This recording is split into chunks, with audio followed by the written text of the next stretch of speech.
अध्यादेश पूरी तरह निरस्त हों और एमएसपी पर क्रय करने की गारंटी का कानून बनाया जाए। ये दो बातें उनको साफ कह दी। फिर भी उन्होंने कहा कि हमारी रिक्वेस्ट है कि आपको हम प्रपोजल भेजेंगे इन्हीं आवश्यक सुधारों को लेकर।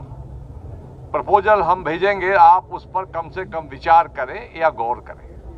प्रपोजल जो आया वो गोल मोल जिस प्रकार का 3 अध्यादेश के बारे में सरकार जारी होने के बाद से लगातार कह रही है, उसी के आसपास है कि इससे बहुत फायदा होगा, ये किया जाएगा, वो किया जाएगा, सौदरीकरण किया जाएगा, किसान की आय दूनी की जाएगी, ये सब किया जाएगा, पर कैसे किया जाएगा इसका कोई स्पष्ट उल्लेख नहीं है।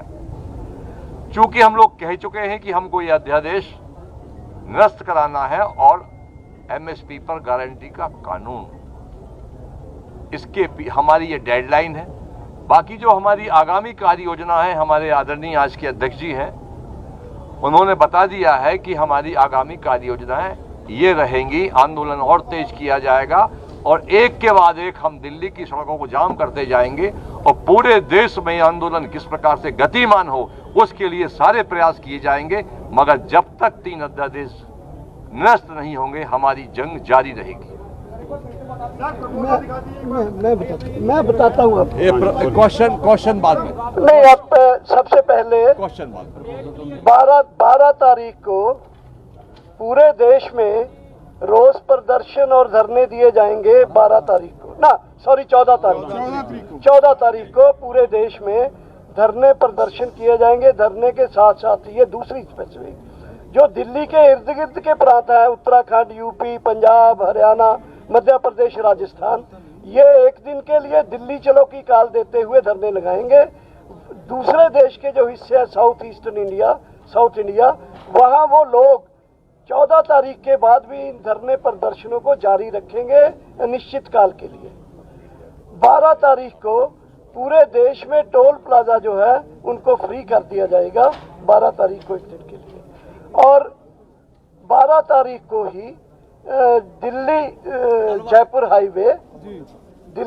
हाईवे, जयपुर दिल्ली हाईवे को 12 तारीख अल्टीमेटम है, उससे पहले भी हो सकता है। 12 से 12 तक तो वो जाम हो ही जाएगा।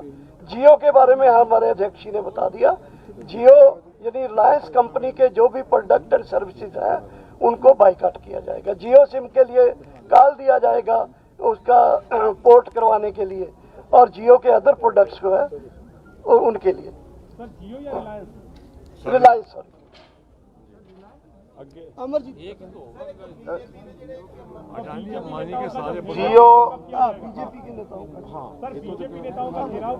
बीजेपी के नेताओं का भारत के स्तर पर सभी का हम घेराव करेंगे। उनके जो मुख्य ऑफिस है उनका घेराव करेंगे। तारीख जो 14 तारीख को हमने आपको 14 उसी दिन घेराव करेंगे। और उसके बाद जो हरियाणा बताया दर्शनपाल जी ने, जंगवीर जी ने, हरियाणा, पंजाब, यूपी, उत्तराखंड और राजस्थान के वहाँ पर धरना प्रदर्शन होगा और एक दिन का। और दूसरी जो दूर की स्टेट, साउदर्न स्टेट्स हैं, उनका भी 14 तारीख को पक्का निश्चितकालीन जो धरना प्रदर्शन होगा वो लगातार जारी रहेगा।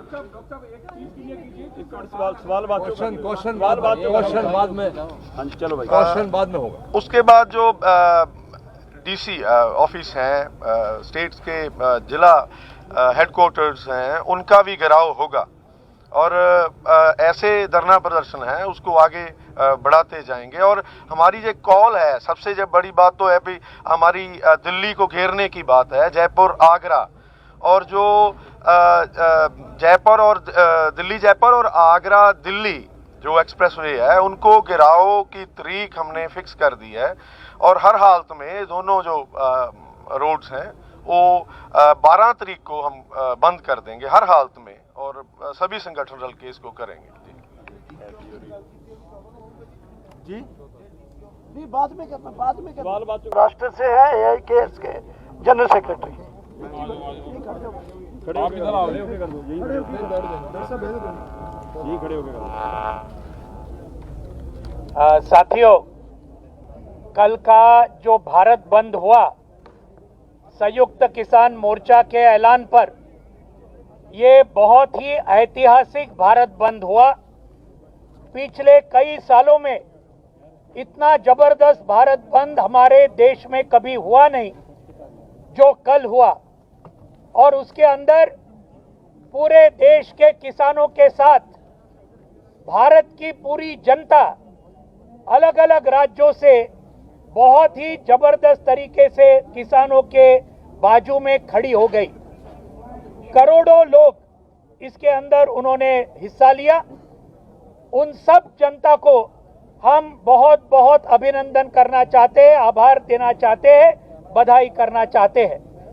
आज सरकार ने जो प्रस्ताव हमारे सामने रखा, कल अमित शाह जी के साथ जो चर्चा होने के बाद ये प्रस्ताव हमने आज संयुक्त किसान मोर्चा के सभी साथियों के सामने रखा, पूरा पढ़ के सुनाया, और हमारा सबका बहुत स्पष्ट मत है कि सरकार ने दिया हुआ ये जो प्रस्ताव है, ये पूरे भारत के किसानों का बहुत बड़ा अपमान तो है ही, लेकिन आज कल भारत बंद से जिन्होंने पूरे जनता ने किसानों को जो समर्थन दिया, इस जनता का भी बहुत बड़ा अपमान ये आज भारतीय जनता पार्टी के केंद्र सरकार ने किसानों का और जनता का अपमान किया है। उन्होंने और एक बात क्लियर की है, ये फिर से वो प्रस्ताव, उसमें नया कुछ भी नहीं है। 5 तारीख को जो चर्चा हुई वही बात है, एक भी नई बात नहीं है, उल्टा और कुछ 1-2 बातों में सरकार पीछे गई है। इसके अंदर बहुत स्पष्ट होता है कि आज भी बीजेपी की सरकार ये अपना कॉरपोरेट को मदद करने का जो रास्ता है, जो नीति है, वो छोड़ने को तैयार नहीं है। और हम आज पूरे देश को आह्वान करना चाहते हैं कि आने वाले संघर्ष के स्वरूप को आप समझिए। एक तरफ भाजपा और उनके सभी कॉरपोरेट दोस्तों यहाँ इस देश के और विदेश के एक तरफ है, और दूसरी तरफ इस देश के सभी किसान, मजदूर, खेत मजदूर, छात्र, युवा और महिलाएं अलग अलग किस्म के एक है। ये आने वाले ये हमारा संघर्ष जो संयुक्त किसान मोर्चा ने इसको बहुत तेजी के साथ आगे बढ़ाने का ये जो निर्णय लिया है, उसके बारे में दर्शन पाल जी और अध्यक्ष जी ने आपको पूरा बताया है। उसके अंदर लेकिन दिल्ली के आसपास के राज्य ये बहुत जबरदस्त तरीके से और दिल्ली के सभी हाईवे रोकेंगे। 14 तारीख से पूरे देश भर में एक जबरदस्त धरने पूरे जिला लेवल पे होंगे। जियो का सिम और अंबानी और अदानी के सभी जो पेट्रोल पंप और बाकी सब है, उसके ऊपर बॉयकॉट पूरे देश का किसान और जनता ये करेगी। ये है हमारा पूरा ये मकसद, इस आंदोलन को और ज्यादा तेज करने के लिए। देखिए, कटौती कर दी या कम कर दिए, ये सारे प्रपोजल गोलमोल हैं, स्पष्ट नहीं है। एक, हमको प्रपोजल चाहिए ही नहीं, ये भी हमको प्रपोजल नहीं चाहिए था, उन्होंने भेजा, हमारे पूरी जो कमेटी है उसने इसको खारिज कर दिया।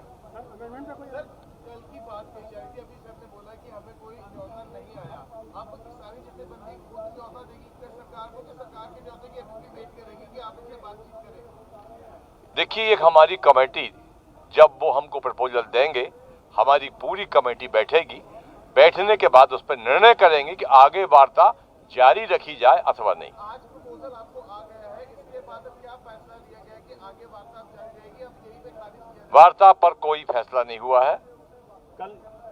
कल जो बैठक हुई थी अमित शाह जी से, उसको लेकर मंथन हुआ होगा। क्या अंदर ये बात भी हुई है कि हमें कल जाना नहीं चाहिए था, जाने की गलती की है? सरकार ने जिस ढंग से पेश किया कि जथेबंदियों में टकराव हो गया है, 13 बुलाए, क्या ऐसा तो नहीं सरकार? नहीं, किसी में कोई टकराव नहीं है। पूरे संगठन पूरी ताकत से एक साथ परिवार भाव के साथ एकजुट है, मतभेद कहीं नहीं है। जो कल बातें हुई थी कि आगे हमको जाना है अथवा नहीं जाना, जब उनका वहां से निमंत्रण आएगा उसी समय परिस्थितियों को देखकर हम लोग निर्णय करेंगे। कल जो मीटिंग हुई थी उसमें लेकर के सारे किसान नेता अलग अलग जगह पे, कुछ नेता ललित होटल के पास पहुंच गए थे, कुछ नेता पूसा में, और कुछ अमित शाह जी के घर पर उसके बाद पूसा। नहीं, मैं बताता हूँ इसके बारे में।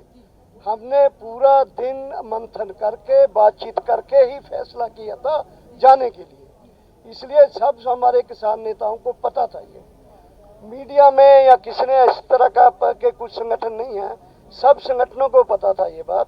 मीडिया को भी हमने ही बताया कि हम वहाँ हैं, हमने ही जानकारी दी थी कि हम कहाँ हैं, लेकिन ये बात जो इस तरह से गया कि संगठनों को नहीं पता चला, ये बात नहीं है। देखो गाड़ियां जो आई, गाड़ियां उस समय असल में जब हमने फैसला किया उस समय टाइम बहुत हो चुका था। हम बस अरेंज करने वाले थे, लेकिन उस समय हम बस अरेंज नहीं कर पाए। हमारे पास 2 गाड़ियां अपनी थी, 2 गाड़ियां हमने वहां से ली, जिसमें अगर हमारा बस होता तो अच्छी बात थी, मैं मानता हूँ, लेकिन इससे कोई ऐसा नहीं हुआ कि बस नहीं गई हम चले गए, उसमें तो कोई गड़बड़ हो बहुत बड़ी। सत श्री अकाल, प्लीज़ साडे चैनल सांझा पंजाब नू लाइक ते सबसक्राइब करो यूट्यूब ते।